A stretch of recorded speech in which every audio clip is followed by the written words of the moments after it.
Just your thoughts on the word millennium, first of all. For some people, it's the end of something. For some, the beginning. Right. What's it mean to you? I think to me and for us as a group, it's a new beginning. We've been through a lot of changes, a lot of growth in this past year. It was probably our most successful year, but probably one of the most difficult years of our lives, just with Brian's heart surgery, deaths in our family, conflicts with management and stuff, just trying to take control of our lives. And it's a new beginning for us. We're excited. We very proud of the material on the album. Well, throughout all that stuff that was happening, you know, some of the deaths, Dennis Pop, for instance, at any point did anybody just want to chuck it and say, I have my life to live, this was nice, but... I think when Brian went in the hospital, and right after he went in the hospital and came back out on the road, I think we all kind of woke up and realized, you know what, none of this is worth anything if we're not happy and we're not healthy. And we were reaching a point where we were really burned out and we weren't enjoying it anymore.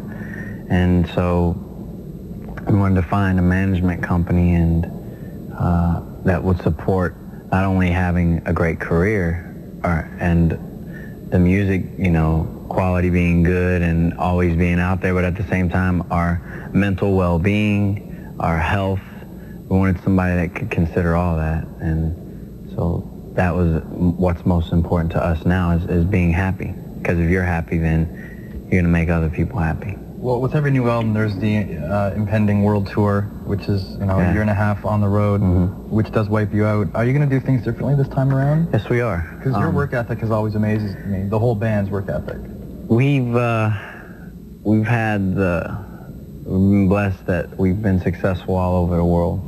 And with that, you just have to really plan very carefully so that, you know, you can get around to all these fans and all these people that have supported you. And that's something that we want to do. This is the first tour that we're actually going to take all over the world. The other times we've done like parts of the world in segments, but they've been kind of different shows because different countries have been on different albums and different songs. And now we have finally the whole world on the same page. So putting the show together, and we start June 2nd. And in the scheduling, we've just, instead of going 6 days with no day off, we're going like 2 days on, 1 day off, 2 days on, 1 day off, 2 days on, 1 day off, you know, and make it a lot easier for us. We can spend more time in the places that we're playing to enjoy the cultures and the people that we're meeting, and just enjoy it more, make it more fun. Because in the past, there's been days where we've done 3 shows in 1 day. We did 2 shows here in Toronto in 1 day last time. AJ injured his quad and couldn't go on the second performance. So we just have to manage our time and make sure that we're healthy. Throughout it all, you're always smiling, though. It never ceases to amaze me. I mean, it's hard to, throughout it all, I mean, no matter what, this is a gift that we've been given, and we're very grateful for that.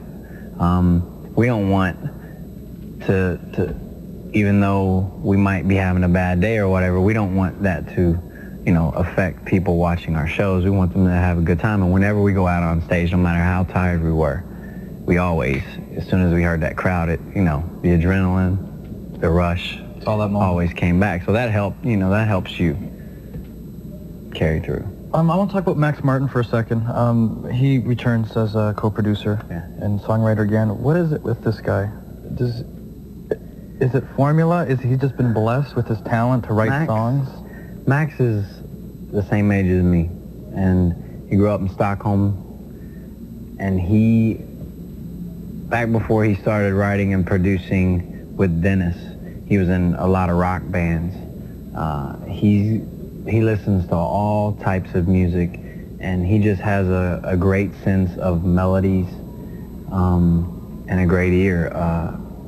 I think he's just been blessed. I think on this album, we're all so proud of it, and we're especially proud of the fact that we've been co-writing with him.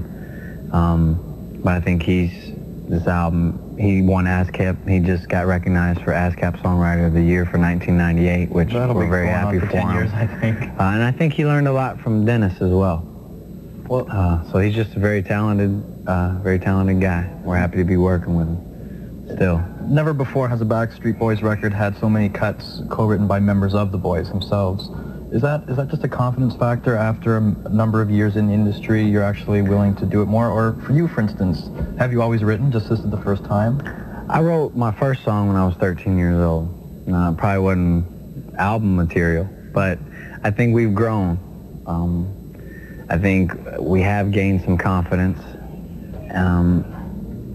But just like with Michael Jackson, with Madonna and Janet, I mean, they grew into their writing. And that's something that we're doing. We want to do, because if we're not growing and if we're not getting better, then we're just getting worse, because you're not going to stay the same. So we're trying to, push ourselves and grow.